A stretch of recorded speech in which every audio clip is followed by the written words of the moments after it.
Jemaat yang dikasihi Tuhan, marilah jemaat sekalian mengambil saat teduh untuk mempersiapkan hati kita memasuki ibadah kita pagi hari ini.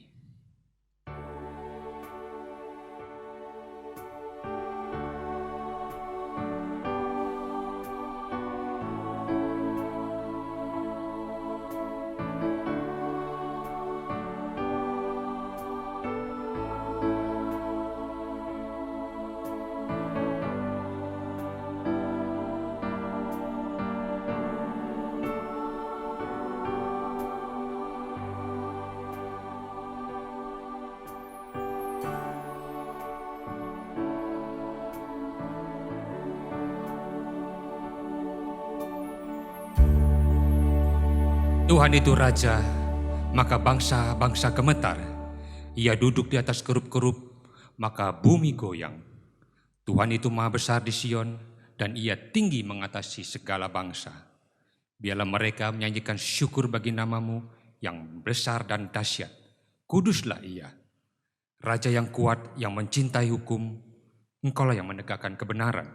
Hukum dan keadilan di antara keturunan Yakub, Engkaulah yang melakukannya. Tinggikanlah Tuhan Allah kita dan sujudlah menyembah kepada tumpuan kakinya. Kuduslah Dia.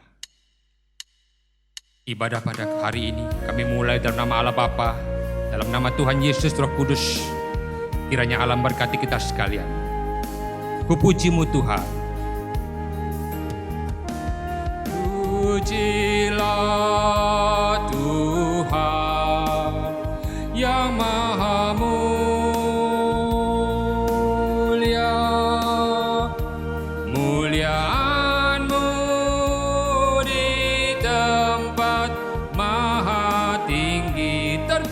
Tuhan. Terpujilah Tuhan yang Maha Mulia. Muliaan-Mu di tempat maha tinggi. Ku bersyukur Tuhan. Bersyukur Tuhan, oh ku puji namamu di antara semua bangsa di bumi. Kasih-Mu tak berubah,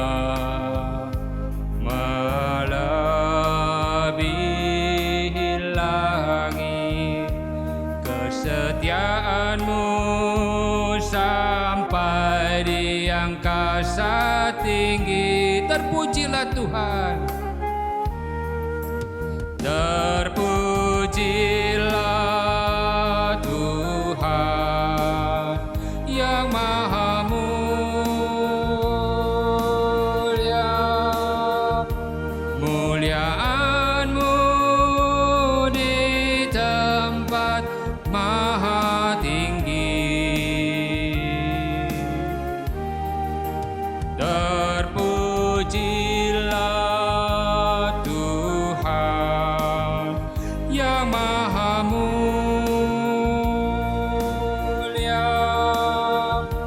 Muliaan-Mu di tempat maha tinggi.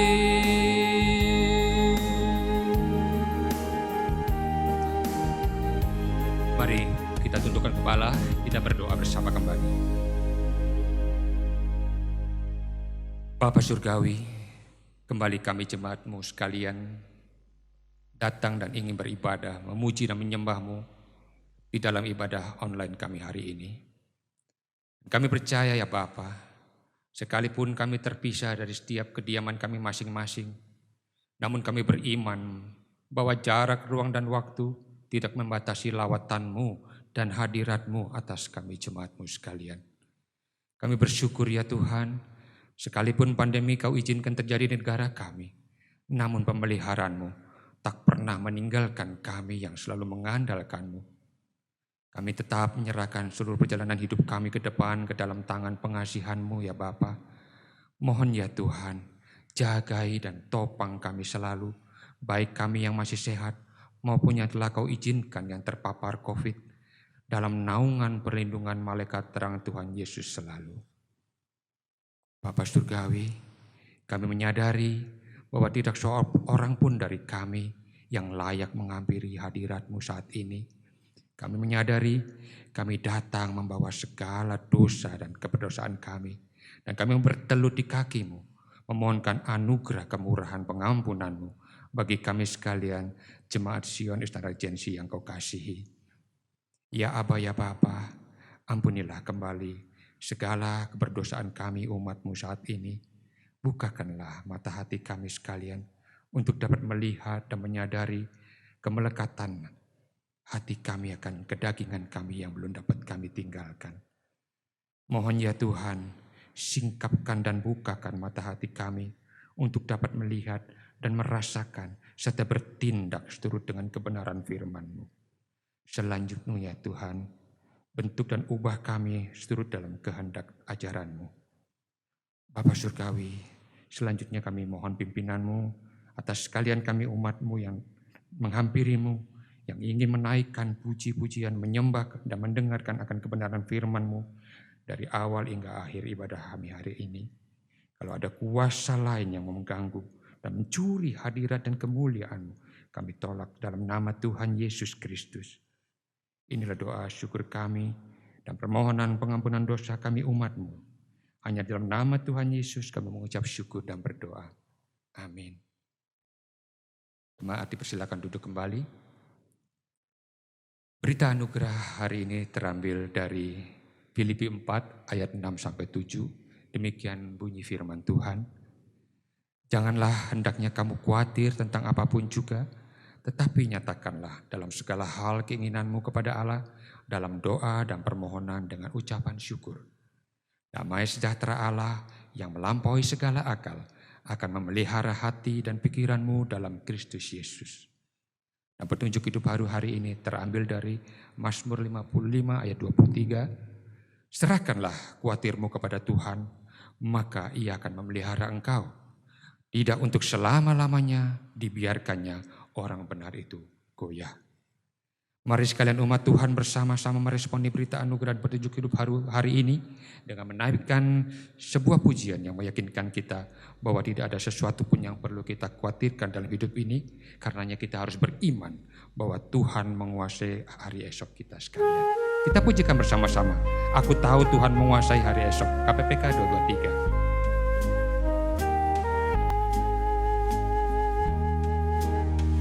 Tak tahu hari esokku, hanya hidup bagimu. Ku tak tahu esok terangkah ataukah hari gelap. Ku tak khawatir hari esok, karena ku tahu janjinya. Kini ku berserah penuh karena Dia Maha tahu. Banyak hal yang kan terjadi dalam hidupku ini. Ku tahu siapa yang berkuasa mengatur semuanya. Ku tak tahu hari esokku.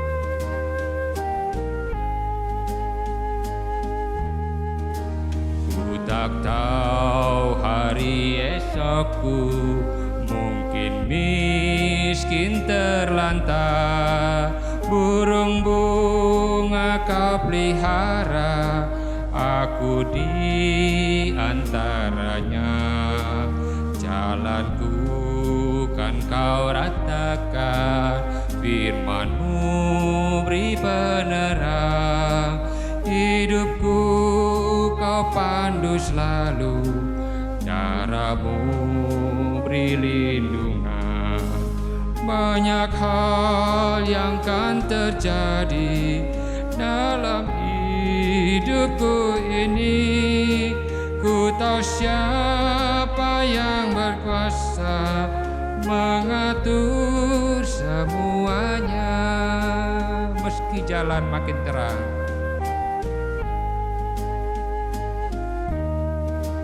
meski jalan makin terang, bagai tangga ke surga, bebanku makin meringan, dari remang jadi terang. Di sana terang benderang, tiada air mata, terlihat perisai indah, berkat Tuhan melimpah. Banyak hal yang kan terjadi dalam hidupku ini. Ku tahu siapa yang berkuasa mengatur semuanya.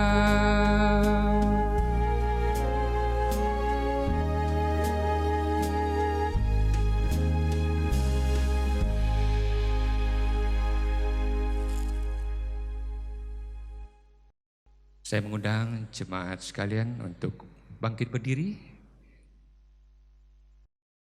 Marilah kita mengikrarkan pengakuan iman kita sebagai orang percaya di segala tempat, zaman, dan abad bersama-sama. Pengakuan iman rasuli. Aku percaya kepada Allah, Bapa yang Maha Kuasa, Khalik langit dan bumi, dan kepada Yesus Kristus, anaknya yang tunggal Tuhan kita, yang dikandung dari Roh Kudus, lahir dari anak darah Maria, yang menderita sengsara di bawah pemerintahan Pontius Pilatus, disalibkan, mati dan dikuburkan, turun dalam kerajaan maut, pada hari yang ketiga bangkit pula dari antara orang mati, naik ke surga, duduk di sebelah kanan Allah, Bapa yang Maha Kuasa, dan dari sana ia akan datang untuk menghakimi orang yang hidup dan yang mati. Aku percaya kepada Roh Kudus, gereja yang kudus dan am, persekutuan orang kudus, pengampunan dosa, kebangkitan tubuh, dan hidup yang kekal. Amin. Jemaat dipersilakan duduk kembali. Firman Tuhan hari ini akan dilayani oleh penginjil Kristel. Dan untuk menyambut kebenaran firman Tuhan hari ini, marilah bersama-sama kita naikkan pujian yang mengajarkan setiap kita, yang kala diliputi oleh rasa takut dan khawatir, sambutlah Yesus. PPR 66, bagian belakang.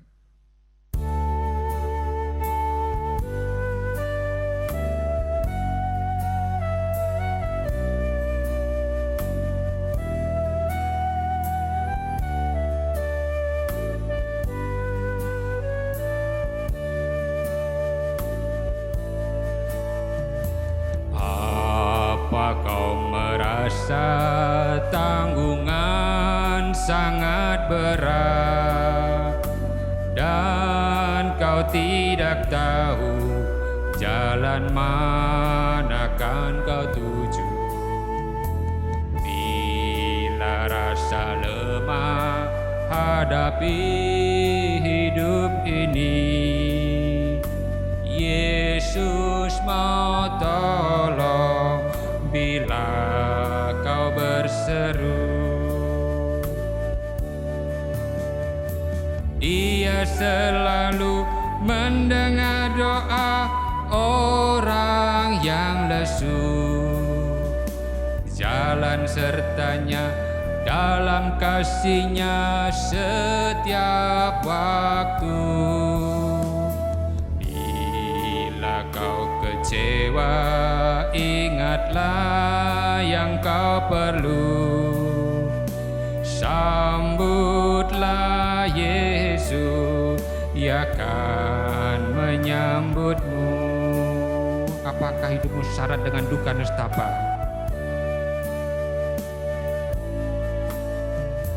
Apakah hidupmu syarat duka nestapa? Masa yang akan datang membebani hatimu, payah tak bertemu hampir sesat jalanmu. Yesus mau tolong, datang sekarang juga. Dia selalu mendengar doa kita. Dia selalu mendengar doa orang yang lesu. Jalan sertanya dalam kasih-Nya setiap waktu. Bila kau kecewa, ingatlah yang kau perlu. Sambutlah Yesus, Dia akan menyambut. Sambutlah Yesus, Dia akan menyambutmu. Sambutlah Tuhan Yesus. Sambutlah Yesus, Dia akan menyambutmu.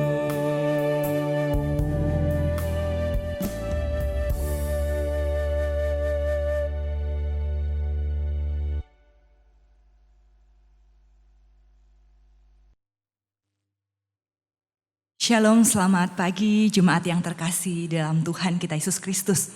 Hari ini kita akan mendengarkan firman Tuhan dengan tema ketakutan. Ketakutan. Sebelumnya mari bersama kita memohon pertolongan dari Allah Roh Kudus. Biarlah Allah boleh membimbing kita, boleh memahami firman-Nya. Mari kita berdoa. Ya Tuhan, kami tidak dapat memungkiri bahwa dalam kehidupan ini ada banyak hal yang terjadi yang seringkali membuat kami takut, seringkali membuat kami khawatir. Tetapi ketika kami memandang kepada Yesus, ketika kami berseru kepada Yesus, maka kami tahu ada pertolongan di sana. Karena Engkau Allah yang tidak pernah meninggalkan kami. Tuhan, hari ini ketika kami mau mendengar firman-Mu, berbicaralah kepada kami pribadi lepas pribadi. Kami rindu firman Tuhan ini boleh sungguh kami mengerti dan kami menghidupinya dalam kehidupan kami. Berkati hamba-Mu ya Tuhan dengan segala keterbatasannya, agar apa yang disampaikan sungguh-sungguh merupakan isi hati Tuhan bagi anak-anak-Mu. Terpujilah nama-Mu Yesus, kami menyerahkan waktu pemberitaan firman ini di dalam nama Tuhan Yesus kami berdoa dan bersyukur. Amin. Mari Bapak Ibu sekalian kita membuka satu bagian firman Tuhan dari Perjanjian Lama, yaitu kitab Ulangan. Ulangan pasalnya yang ke-31. Ulangan pasal yang ke-31 ayat yang pertama hingga ayatnya yang ke-8. Sekali lagi Ulangan pasalnya yang ke-31 ayat yang pertama hingga ayat yang ke-8. Saya akan membacakan bagi setiap kita. Yosua sebagai pengganti Musa. Ayat yang pertama. Kemudian pergilah Musa lalu mengatakan segala perkataan ini kepada seluruh orang Israel. Berkatalah ia kepada mereka, aku sekarang berumur 120 tahun. Aku tidak dapat giat lagi dan Tuhan telah berfirman kepadaku, sungai Yordan ini tidak akan kau seberangi. Tuhan Allahmu, dialah yang akan menyeberang di depanmu. Dialah yang akan memunahkan bangsa-bangsa itu dari hadapanmu, sehingga engkau dapat memiliki negeri mereka. Yosua, dialah yang akan menyeberang di depanmu seperti yang difirmankan Tuhan. Dan Tuhan akan melakukan terhadap mereka seperti yang dilakukannya terhadap Sihon dan Og, raja-raja orang Amori yang telah dipunahkannya itu, dan terhadap negeri mereka. Tuhan akan menyerahkan mereka kepadamu, dan haruslah kamu melakukan kepada mereka tepat seperti perintah yang kusampaikan kepadamu. Kuatkan dan teguhkanlah hatimu, janganlah takut dan jangan gemetar karena mereka, sebab Tuhan Allahmu, dialah yang berjalan menyertai engkau. Ia tidak akan membiarkan engkau dan tidak akan meninggalkan engkau. Lalu Musa memanggil Yosua dan berkata kepadanya di depan seluruh orang Israel, kuatkan dan teguhkanlah hatimu, sebab engkau akan masuk bersama-sama dengan bangsa ini ke negeri yang dijanjikan Tuhan dengan sumpah kepada nenek moyang mereka, untuk memberikannya kepada mereka, dan engkau akan memimpin mereka sampai mereka memilikinya. Sebab Tuhan, Dia sendiri akan berjalan di depanmu. Dia sendiri akan menyertai engkau. Dia tidak akan membiarkan engkau dan tidak akan meninggalkan engkau. Janganlah takut dan janganlah patah hati. Demikian jauh firman Tuhan kita hari ini. Saudaraku, ada suatu kisah tragis, tapi ini merupakan sebuah kisah nyata. Suatu ketika ada seorang wanita berjalan-jalan bersama dengan putrinya yang kecil. Dia berjalan di tepi sungai bersama dengan seorang anaknya yang masih kecil ini. Tiba-tiba saudara, anaknya terpeleset dan masuk ke dalam sungai. Tentu saja wanita ini begitu panik, dia kaget, dia teriak meminta pertolongan karena dia sendiri tidak bisa berenang. Dan di samping itu dia sedang dalam kondisi hamil. Akhirnya saudara, ada seorang pria yang mendengar jeritan wanita ini, langsung berlari ke arah tempat itu dan langsung terjun ke dalam sungai. Namun tragisnya ketika pria ini masuk ke air yang keruh itu, waktunya sudah terlambat. Didapatinya anak kecil itu sudah meninggal. Dan ironisnya saudara, ternyata air sungai itu hanya sedalam pinggang orang dewasa. Artinya sang ibu sebenarnya bisa untuk menolong anaknya. Sang ibu bisa untuk menyelamatkan anaknya, tetapi ia tidak melakukannya karena ia takut. Ketakutannya tidak menyelamatkan anaknya, sebaliknya ketakutannya justru meninggalkan penyesalan yang mendalam akibat kehilangan anaknya. Bapak Ibu Saudara yang dikasihi Tuhan, ketakutan dalam diri seseorang seringkali membuat ia tidak dapat berpikir jernih. Ketakutan seringkali menghalangi seseorang untuk melangkah ke depan. Bahkan ketakutan tidak jarang membuat orang meragukan akan pertolongan dan pimpinan Tuhan dalam hidupnya. Karena pikirannya, hatinya sudah diliputi oleh kekhawatiran-kekhawatiran akan suatu hal yang ia gumulkan. Bapak Ibu Saudara, bagian yang kita baca hari ini mengisahkan tentang kisah Musa yang hendak meneruskan tongkat kepemimpinannya kepada Yosua. Kita perhatikan kembali ayat yang pertama dan kedua, saya membacakan dengan terjemahan bahasa Indonesia masa kini ya. Musa berbicara lagi kepada bangsa Israel, katanya, "Sekarang umur saya sudah 120 tahun dan saya tak mampu lagi menjadi pemimpinmu. Selain itu, Tuhan telah berkata bahwa saya tak boleh menyeberangi sungai Yordan." Saudara, itulah alasan mengapa Musa tidak dapat memimpin bangsa Israel, mendampingi Yosua untuk merebut tanah Kanaan, tanah perjanjian.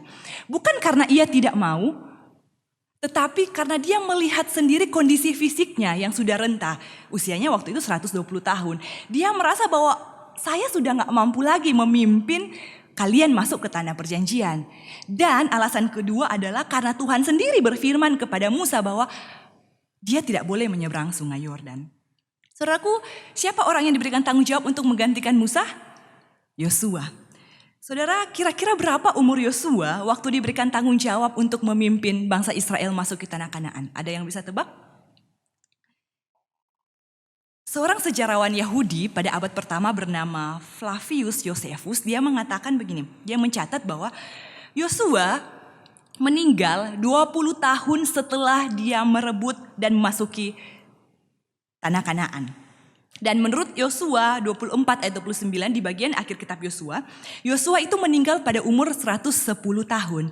Artinya kalau kita menghitung kembali saudara, pada saat Yosua menerima jabatan menggantikan Musa sebagai pemimpin bangsa Israel, dia berusia kurang lebih 90 tahun.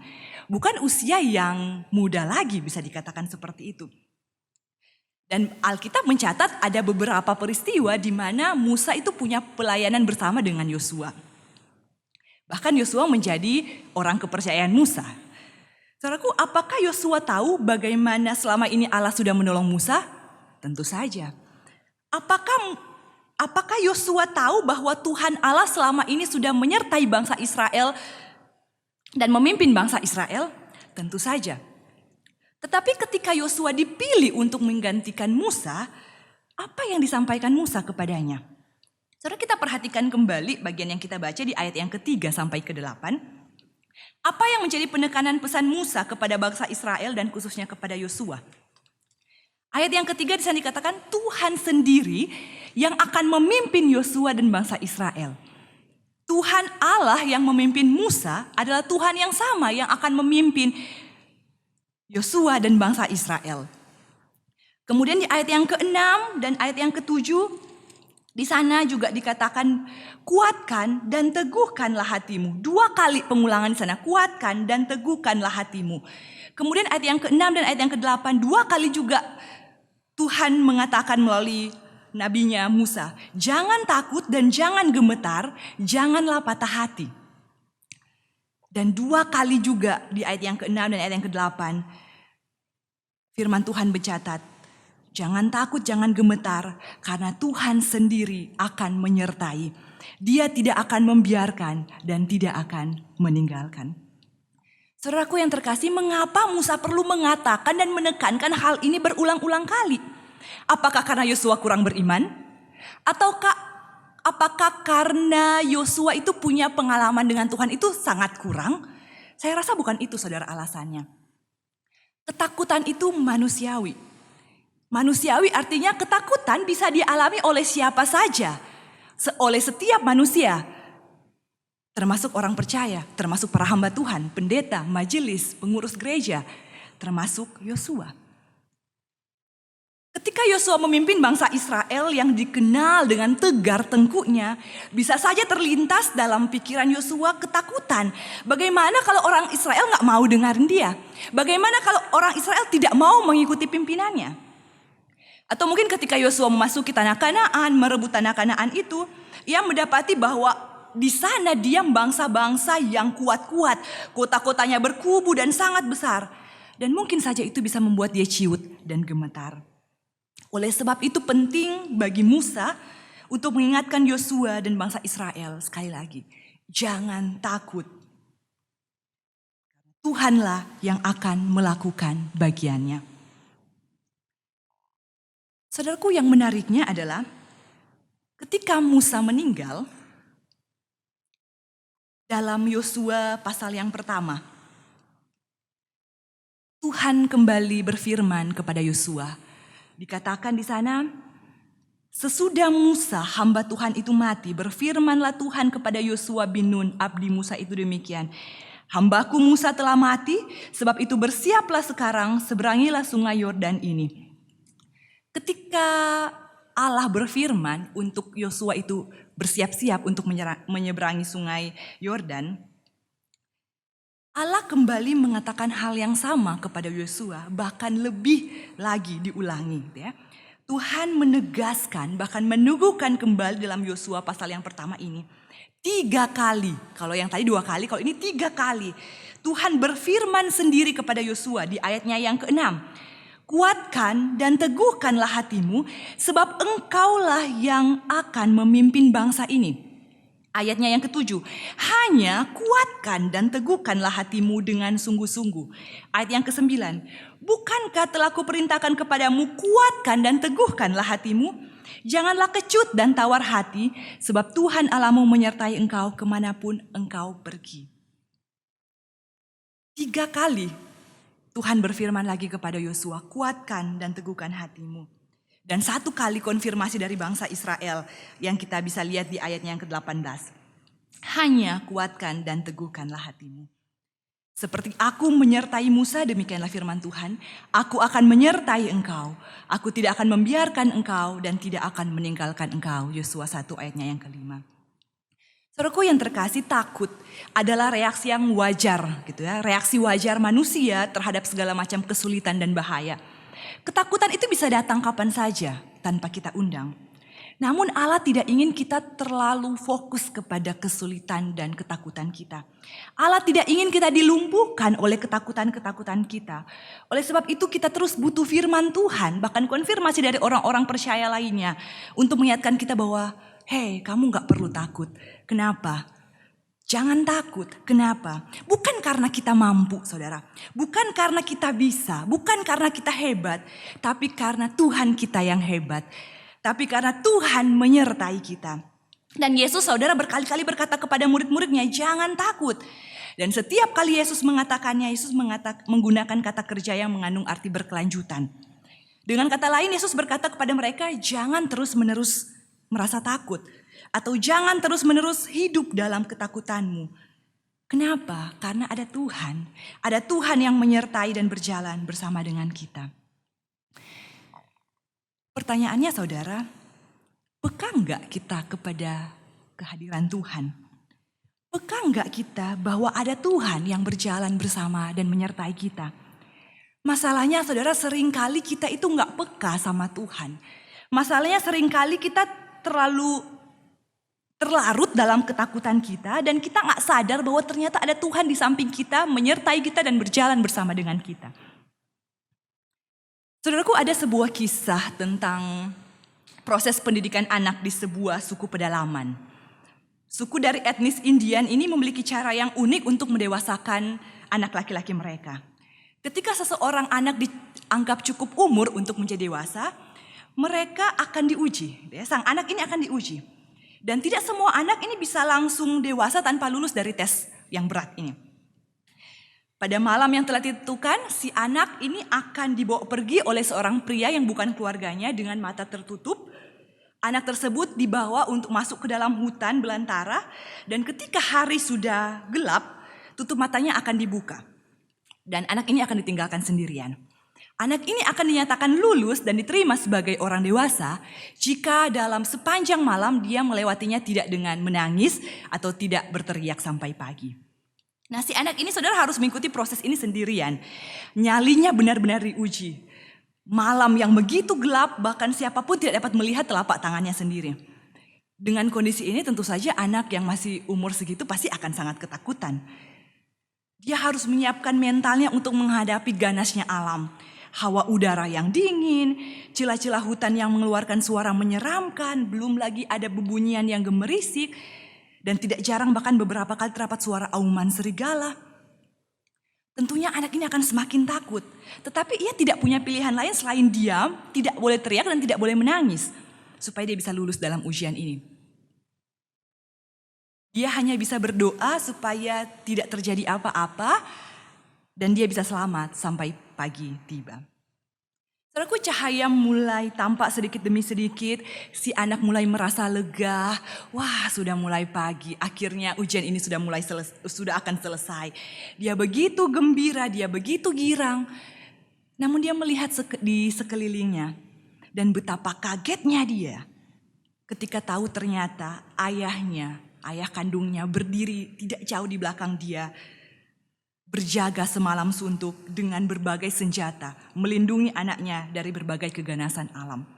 Menjaga setiap jengkal lokasi anaknya sambil terus berdoa agar si anak ini tidak menangis dan tidak berteriak di sepanjang malam. Saudaraku, andaikan kisah ini kita kaitkan dengan kehidupan kita. Kita analogikan anak itu sebagai kita manusia dan sang ayah adalah Bapa yang menciptakan kita. Maka betapa seringnya kita baru terkaget, kita tersadar di akhir bahwa ternyata ada kehadiran Bapa kita yang menjaga dan melindungi di setiap jengkal kehidupan kita. Setelah kita melalui ketakutan, setelah kita melalui segala kesulitan kita baru sadar bahwa kalau aku bisa melaluinya, ini semua karena pertolongan dan anugerah Tuhan. Saudaraku yang terkasih, Tuhan itu senantiasa bersama dengan anak-anaknya. Tak pernah sedetik pun dia meninggalkan kita. Tak pernah sejenak saja Tuhan membiarkan manusia itu hidup tanpa petunjuk di belantara hutan kehidupan dunia. Tuhan selalu dekat dengan kita bagaimanapun kondisi kita. Yang ada mungkin manusianya yang justru melupakan Tuhan. Manusia yang justru sering menyalahkan Tuhan. Merasa Tuhan itu enggak baik, menuduh Tuhan telah meninggalkannya, mengira Tuhan tidak berbuat adil, menuduh Tuhan tidak peduli. Padahal di balik segala pengetahuan manusia yang sangat terbatas, Tuhan itu dekat dengan anak-anaknya. Tuhan selalu hadir dalam setiap kehidupan kita. Saudaraku, apa sih yang menjadi ketakutan-ketakutan manusia saat ini? Ada yang mungkin takut dengan masa depan? Masa depannya akan seperti apa nantinya? Saudaraku, Yeremia 29 ayat 11 firman Tuhan berkata, sebab aku ini mengetahui rancangan-rancangan apa yang ada padaku mengenai kamu.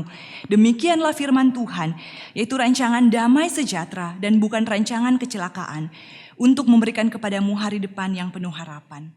Kita mungkin tidak tahu detail masa depan kita akan seperti apa. Namun satu hal yang pasti adalah Tuhan merancang masa depan yang penuh dengan harapan. Atau apa yang menjadi ketakutan kita? Kesendirian atau ditinggalkan? Kita takut sendiri, kita takut ditinggalkan orang-orang yang terkasih. Saudara, Kejadian 28 ayat 15. Sesungguhnya aku menyertai engkau dan aku akan melindungi engkau kemanapun engkau pergi. Aku akan membawa engkau kembali ke negeri ini sebab aku tidak akan meninggalkan engkau melainkan tetap melakukan apa yang kujanjikan kepadamu. Dan janji Tuhan dapat kita temukan di Alkitab. Bagaimana Tuhan itu tidak meninggalkan orang-orang yang dikasihinya. Mazmur 37 ayat 8. Sebab Tuhan mencintai hukum dan ia tidak meninggalkan orang-orang yang dikasihinya. Saudara, apalagi yang menjadi ketakutan kita manusia? Kita takut miskin, gak punya uang, melarat. Saudara, Mazmur 23 ayat 1, satu firman Tuhan yang begitu terkenal. Tuhan adalah gembalaku, takkan kekurangan aku. Ketika kita menjadikan Dia sebagai gembala kita, maka kita tidak akan pernah kekurangan. Mazmur 37 ayat 25, dahulu aku muda, sekarang telah menjadi tua. Tetapi tidak pernah kulihat orang benar ditinggalkan atau anak cucunya meminta-minta roti. Tuhan tidak akan pernah membiarkan orang-orang yang dikasihinya menderita dan kelaparan. Atau apa yang menjadi ketakutan kita? Ditolak. Ditolak oleh orang-orang yang kita sukai atau ditolak oleh orang-orang yang ada di sekitar kita.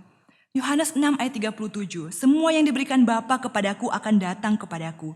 Dan barang siapa datang kepadaku, ia tidak akan kubuang. Saudara, mungkin bisa ditolak oleh orang-orang di luar sana. Tetapi ketika kita datang kepada Tuhan, kita tidak akan pernah dibuang olehnya. Ketakutan akan apa lagi, saudara? Tidak dikasihi dan tidak berharga. Kita merasa kita gak berguna, kita merasa kita tuh gak dikasihi orang lain, kita gak berharga. Yesaya 43 ayat 4. Oleh karena engkau berharga di mataku, di mata Tuhan, dan mulia, aku ini mengasihi engkau. Maka aku memberikan manusia sebagai gantimu dan bangsa-bangsa sebagai ganti nyawamu. Saking berharganya kita di mata Tuhan, Tuhan mengutus anaknya yang tunggal Yesus Kristus menggantikan kita. Atau mungkin kita takut, kita khawatir bahwa kita akan menjadi orang-orang yang menderita. Saudara, Ibrani 2 ayat 18, sebab oleh karena ia sendiri telah menderita karena pencobaan, maka ia dapat menolong mereka yang dicobai. Yohanes 16 ayat 33, dalam dunia kamu menderita penganiayaan, tetapi kuatkanlah hatimu, aku telah mengalahkan dunia. Kalaupun Tuhan izinkan ada penderitaan dalam hidup ini, kita gak perlu takut, saudara. Kenapa? Karena Tuhan, Yesus, ia sendiri telah menderita dan dia sanggup menolong mereka yang menderita. Bahkan saudaraku, sejak Yesus lahir, kalimat pertama yang disampaikan malaikat kepada gembala-gembala apa, saudara? Dalam Lukas 2 ayat 11, ayat 10 dan 11, jangan takut. Jangan takut, sebab sesungguhnya aku memberitakan kepadamu kesukaan besar untuk seluruh bangsa. Hari ini telah lahir bagimu juru selamat, yaitu Kristus Tuhan di kota Daud. Dan inilah ketakutan puncak manusia, yaitu maut, kematian. Tetapi Yesus lahir menjadi juru selamat kita, menyelamatkan kita. 1 Korintus 15 ayat ke-55. Hai maut, di manakah kemenanganmu?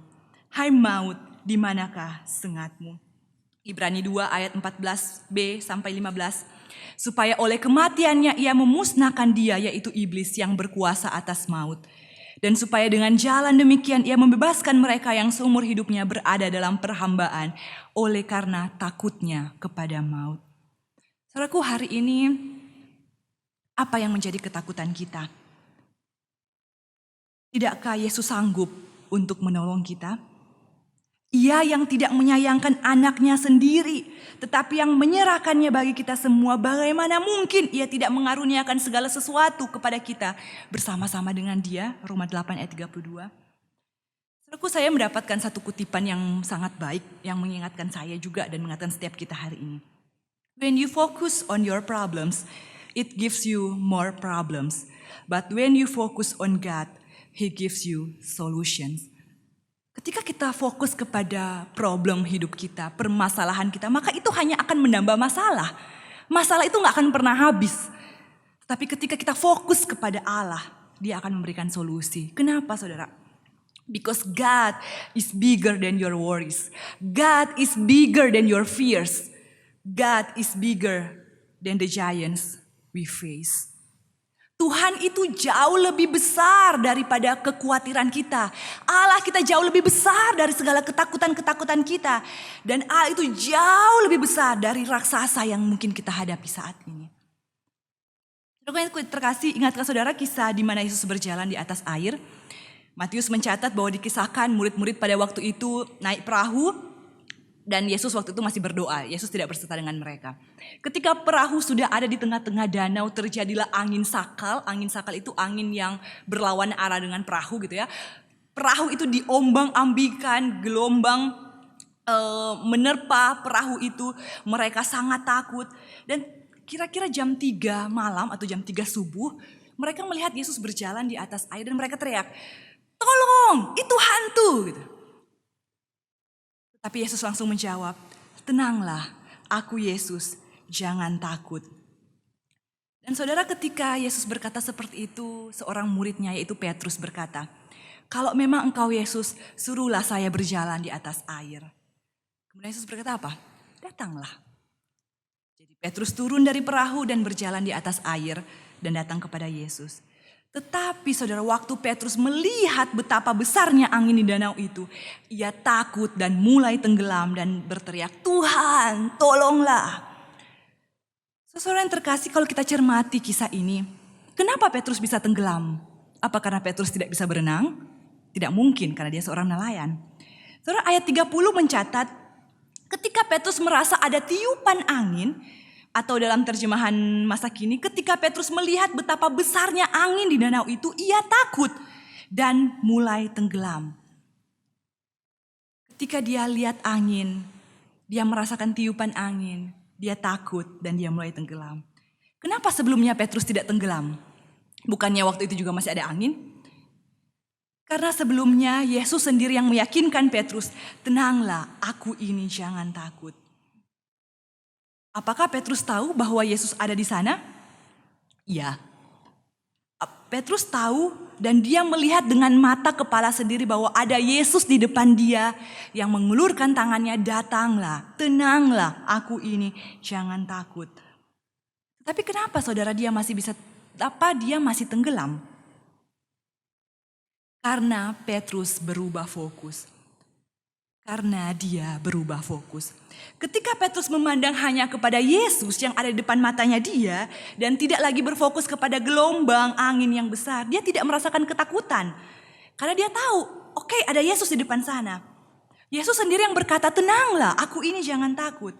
Sehingga Petrus pun bisa melangkah, berjalan selangkah demi selangkah sampai pada akhirnya dia bisa berjalan di atas air. Tapi saudara, perhatikan, ketika Petrus berubah fokus kepada besarnya angin, dia ketakutan dan mulai tenggelam. Apakah Yesus sudah pergi dan meninggalkan Petrus di air? Tidak, Yesus masih ada di sana. Tetapi fokusnya berubah. Tadinya ketika dia memandang kepada Yesus, ia menjadi berani untuk melangkah perlahan demi perlahan. Tapi ketika fokusnya berubah, dia memandang kepada masalah, kepada angin di sekitar dia, dan tidak lagi memandang kepada Yesus, ia menjadi takut dan tenggelam. Mungkin kita berpikir, kok bisa sih Petrus ketakutan? Kan depan dia ada Yesus yang secara fisik dia lihat, ngapain masih takut? Saudaraku, tapi kalau kita mau jujur, bukankah ini juga sering kali kita lakukan? Kita pernah mengalami hal yang demikian. Kita masih sering merasa takut, kita masih sering merasa khawatir, padahal kita tahu ada Yesus yang bersama dengan kita dan memimpin kita. Kita takut, aduh udah umur segini, belum dapat pasangan, nanti gimana kalau saya gak nikah-nikah? Kita takut gimana nih masa depan usaha kita, ini toko lagi gak lancar, gimana membiayai gaji karyawan, belum lagi THR-nya dan lain sebagainya. Kita mungkin takut bagaimana anak-anak yang sedang merantau di luar kota, di luar negeri, kalau terjadi apa-apa dengan mereka bagaimana. Kita takut kemana-mana zaman sekarang. Kalau kena virus terus harus isoman, terpisah dengan keluarga, gimana? Kita takut kalau anak-anak kita, anak-anak yang gak bisa diatur, mereka gak mau taat, gak disiplin. Terus mau jadi apa mereka gede? Kalau dewasa mau jadi kayak apa? Saudara mungkin bisa memperpanjang list ketakutan-ketakutan kita hari ini. Saudara begini, ketika kita hidup di saat ini, kita hidup di dunia yang sudah tercemar dengan dosa. Ada banyak kejahatan, ada banyak ketidakpastian. Kita nggak akan pernah tahu besok akan terjadi apa.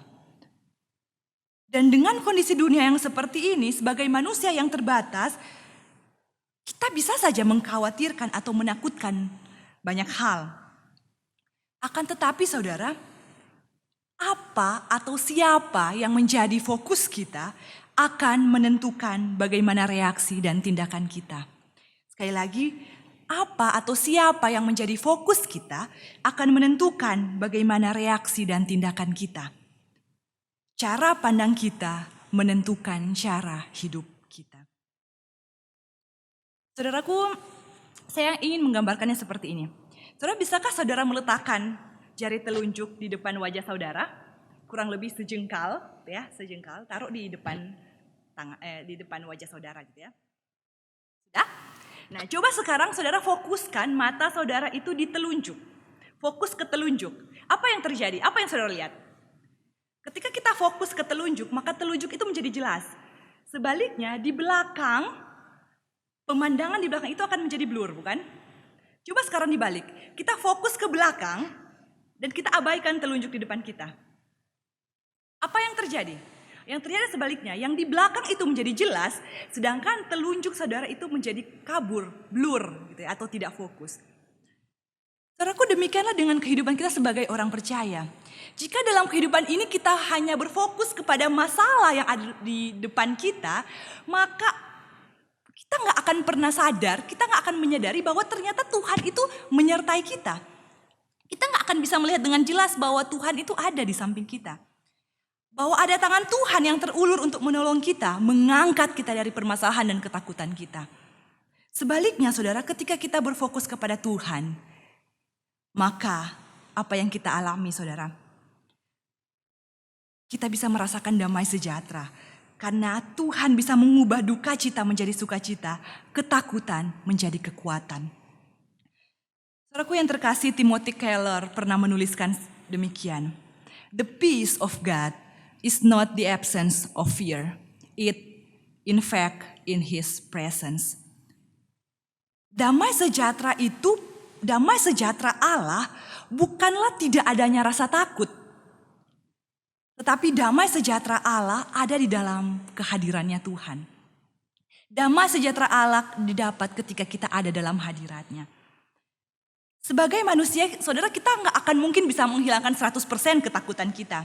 Karena sekali lagi ketakutan itu manusiawi. Ya. Kita mungkin saja bisa mengalami ketakutan itu kapan saja. Kita bisa merasakan gentar, khawatir, belum lagi ditambah dengan adanya kabar-kabar hoax gitu ya di sekitar kita. Kita bisa cepat merasakan khawatir. Tetapi saudara, ketika kita takut, kita tetap masih bisa merasakan the presence of God. Kita masih bisa merasakan the peace of God. Kenapa? Karena ada Dia yang menyertai dan tidak pernah meninggalkan kita. Saudaraku, kelanjutan dari kisah Petrus tadi ya. Di Matius 15 itu ayat 31 sampai 33. Ketika Petrus mulai tenggelam, Petrus berteriak, "Tuhan, tolong!" gitu ya. Alkitab mencatat segera Yesus mengulurkan tangannya, memegang dia dan berkata, Yesus berkata apa saudara? "Hai orang yang kurang percaya, mengapa engkau bimbang?"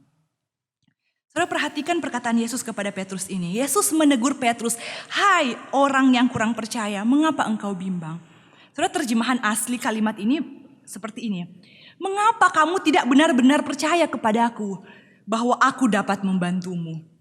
Mengapa kamu tidak benar-benar percaya kepadaku, kepada Yesus, bahwa aku Yesus sanggup untuk menolongmu?" Ketika kita fokus kepada ketakutan, sebenarnya Tuhan ingin mau menyampaikan kepada kita, "Hai anakku, kenapa sih kamu gak percaya sungguh-sungguh kepadaku? Aku loh ini Yesus bisa tolong kamu. Aku loh ini Yesus bisa mengeluarkanmu dari ketakutanmu. Bahwa aku itu sanggup mengubah duka citamu menjadi sukacita. Aku ini sanggup mengubah air matamu menjadi sorak-sorai. Aku ini sanggup mengubah ketakutanmu menjadi kekuatan di dalam Tuhan. Aku ini sanggup mengubah keluhan dan ratapanmu menjadi nyanyian dan ucapan syukur. Oleh sebab itu saudara Daud dalam Mazmurnya, dalam Mazmur 56 ayat ketiga, dia mengingatkan kita juga. Waktu aku ini takut, aku ini percaya kepadamu. Waktu aku ini takut, aku ini percaya kepadamu. Terus saya ingin menutup khotbah ini dengan sebuah ayat, yaitu ayat terakhir dari perikop yang kita baca hari ini. Ulangan 31 ayat yang ke-8. Saudara, sebelumnya di ayat yang ke-7 firman Tuhan melalui hambanya Musa berkata, Yosua, kuatkan dan teguhkanlah hatimu. Dan di ayat yang ke-8 firman Tuhan mencatat, sebab Tuhan dia sendiri akan berjalan di depanmu. Dia sendiri akan menyertai engkau. Dia tidak akan membiarkan engkau dan tidak akan meninggalkan engkau. Janganlah takut dan janganlah patah hati. Saudaraku, saya rindu kita bisa mengulang kembali ayat ini, bisa menjadi ayat hafalan kita gitu ya. Dan kita mengawalinya dengan nama kita sendiri. Ketika dikatakan Yosua, kuatkan dan teguhkanlah hatimu. Ganti dengan nama kita. Kristal, kuatkan dan teguhkanlah hatimu. Sebab Tuhan, dia sendiri akan berjalan di depanmu. Dia sendiri akan menyertai engkau. Dia tidak akan membiarkan engkau dan tidak akan meninggalkan engkau. Janganlah takut dan janganlah patah hati. Saudara, hati orang percaya bukan tidak pernah takut. Hati orang percaya bukan tidak pernah takut. Tetapi ketika ia takut, ia selalu percaya bahwa di luar kehendak Bapa tidak satu pun dapat terjadi kepadanya. Tetapi ketika orang percaya itu takut, dia selalu percaya bahwa di luar kehendak Bapa tidak satu pun dapat terjadi kepadanya. Amin. Mari kita berdoa.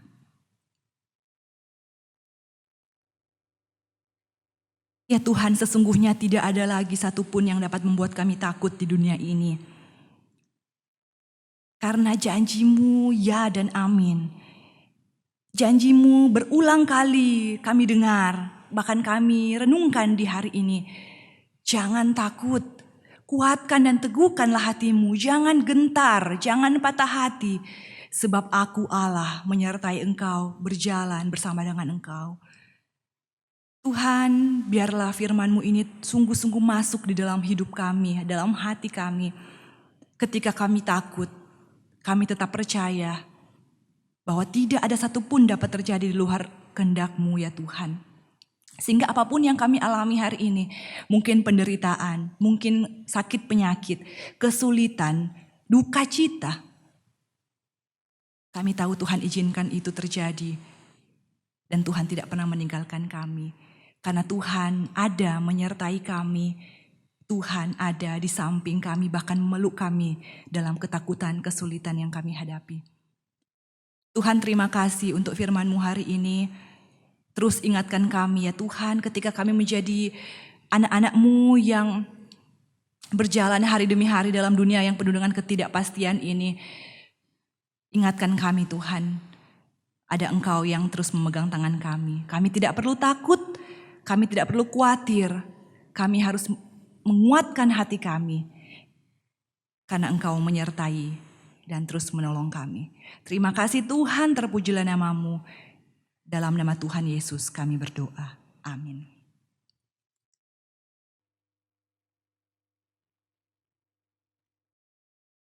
Puji Tuhan, bersyukurlah kita yang mendengarkan kebenaran firman Tuhan ini, menyimpannya dalam hati, terlebih mempraktekannya dalam kehidupan kita hari lepas hari. Untuk meresponi anugerah firman Tuhan yang kita dapatkan hari ini, marilah kita pujikan sebuah pujian terambil dari KPPK 423, Bapa Surgawi Memelihara.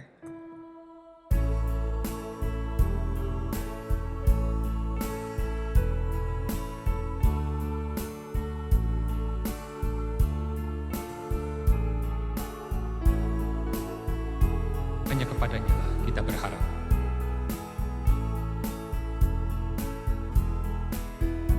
Hanya aku berharap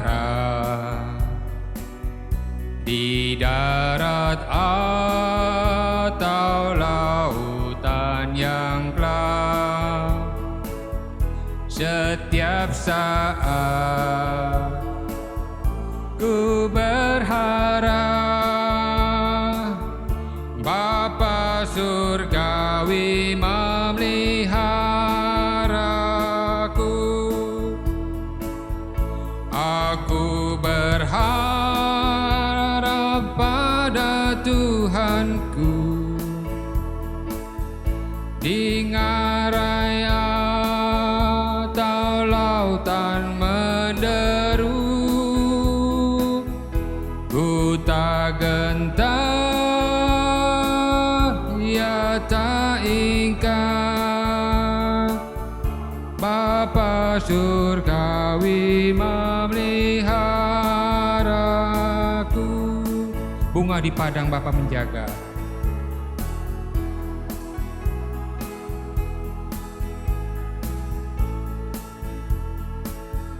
Bunga di padang Bapa menjaga,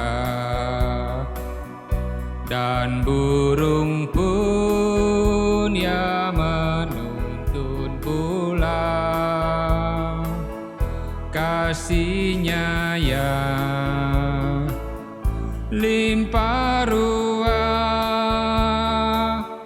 Bapa surgawi memeliharaku.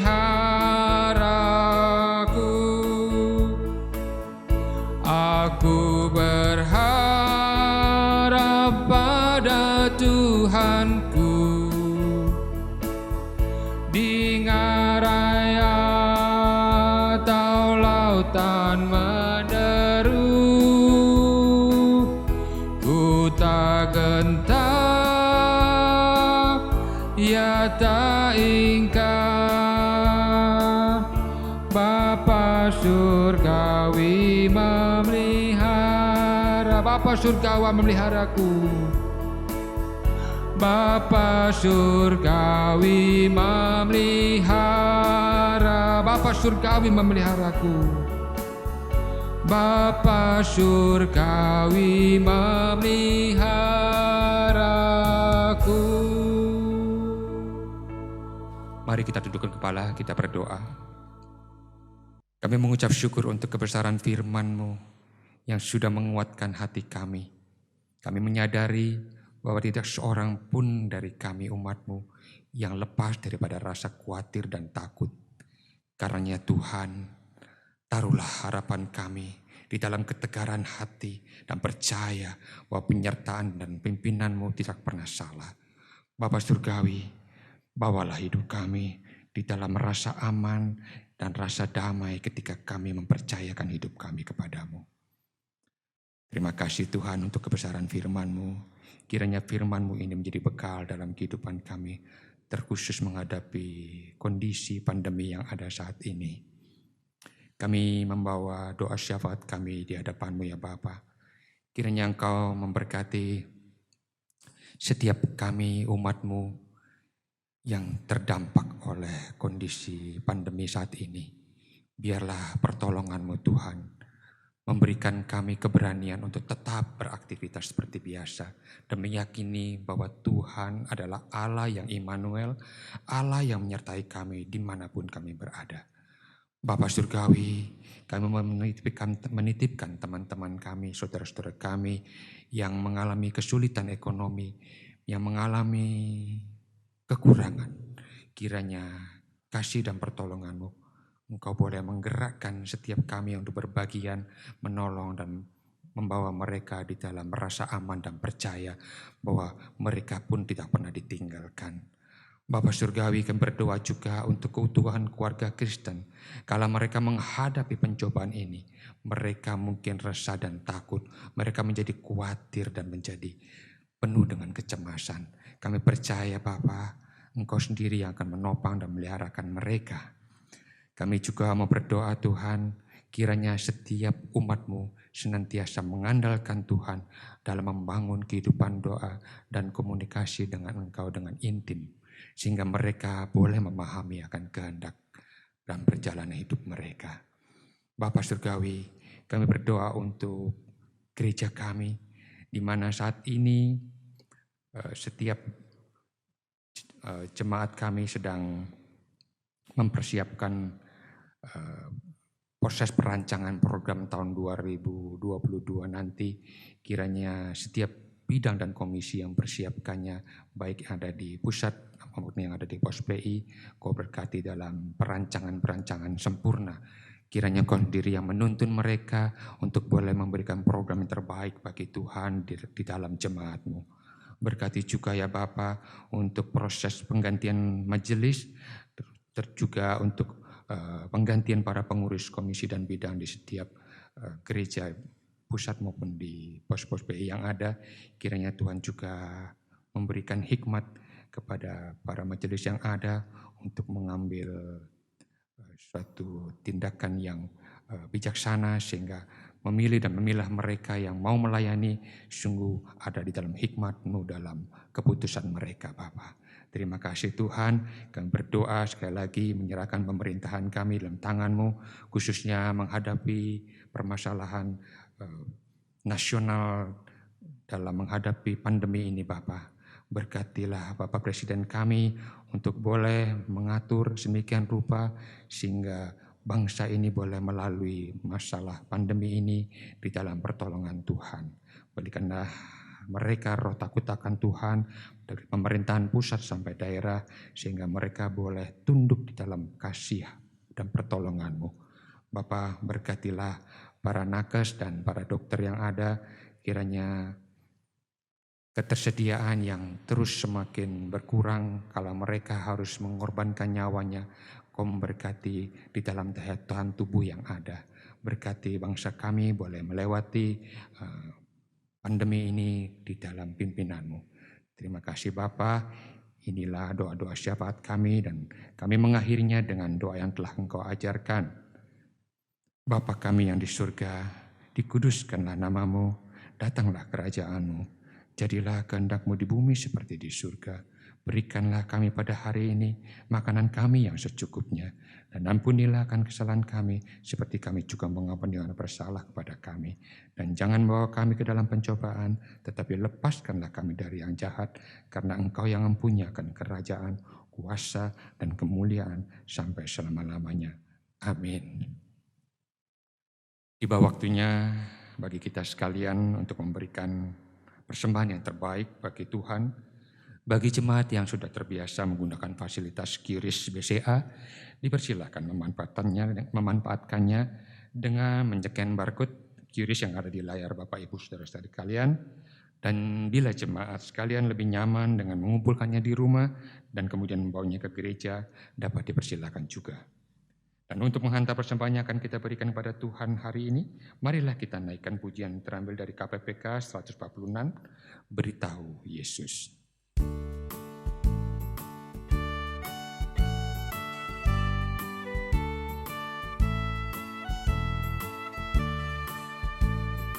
Di hatimu ada keluh kesah, beritahu Yesus, beritahu Yesus. Di hatimu penuh rasa duka, segera beritahu Yesus.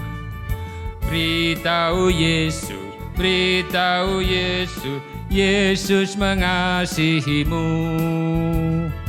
Jangan bimbang dan tak perlu takut, hanya beritahu Yesus. Di hatimu bila ada susah, beritahu Yesus. Di hatimu bila ada susah, beritahu Yesus, beritahu Yesus. Di hatimu bila ada dosa, segera beritahu Yesus.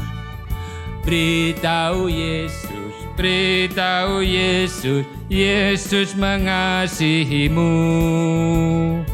Jangan bimbang dan tak perlu takut, hanya beritahu Yesus. Di hatimu ada ketakutan, beritahu saja Yesus. Hatimu ada ketakutan, beritahu Yesus, beritahu Yesus.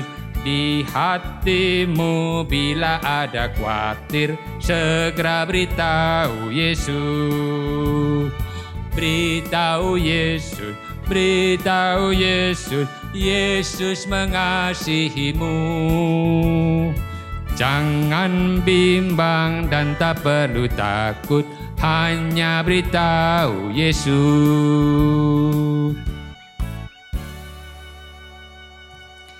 Mari kita bersama-sama berdoa membawa persembahan kita di hadapan Tuhan. Bapa Surgawi, kembali kami umatmu sekalian membawa persembahan kami yang terbaik di kaki-Mu.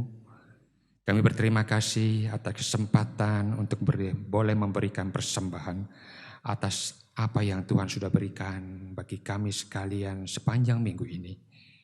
Kami bersyukur Tuhan, Engkau memberikannya dengan berkelimpahan dan kami menerimanya dalam segala ucapan syukur bahwa pemeliharaan-Mu Tuhan selalu cukup adanya. Pakailah apa yang kami persembahkan ini untuk dikelola oleh hikmat-Mu melalui para majelis dan pengurus yang ada di gereja ini untuk kemuliaan, hormat, dan bagi pekerjaan Tuhan di dalam gereja-Mu. Berkatilah Tuhan rekan-rekan kami yang sudah memberi maupun yang belum berkesempatan memberi di dalam segala keberadaan mereka. Kiranya Allah Yehova Jireh senantiasa menganugerahkan rasa syukur dan kecukupan, bahkan kelimpahan sukacita bagi mereka yang mengandalkan Tuhan dalam hidupnya. Hanya di dalam nama Tuhan kami Yesus Kristus kami mempersembahkan persembahan kami ini dan kami mengucap syukur. Amin. Tiba waktunya bagi kita sekalian untuk mengakhiri ibadah kita pagi hari ini. Saya mengundang seluruh jemaat untuk bangkit berdiri. Marilah kita sekalian mengakhirinya dengan menaikkan pujian doksologi dan doa berkat akan disampaikan oleh hambanya penginjil Kristen.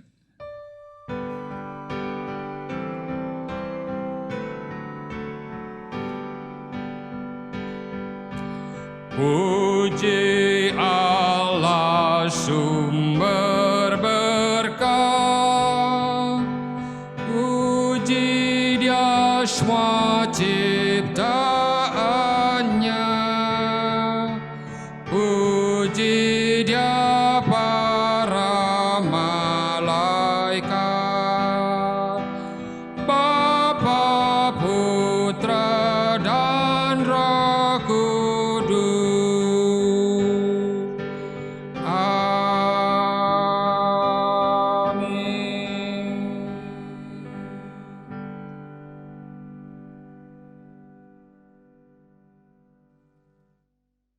Saudaraku, dengarkanlah firman Tuhan yang menjadi pedoman kita dalam menjalani seminggu ke depan.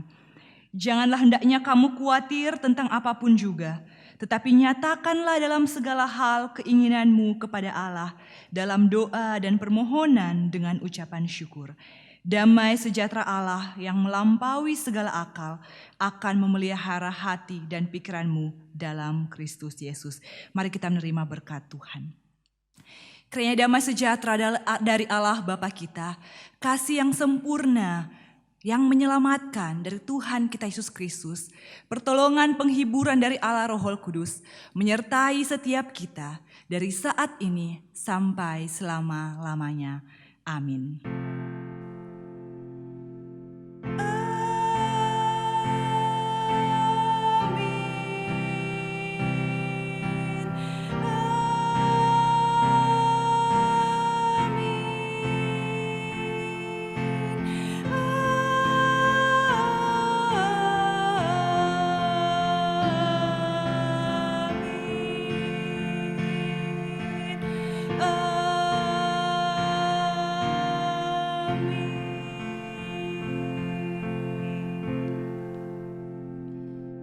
Kebaktian selesai, silahkan mengambil waktu teduh.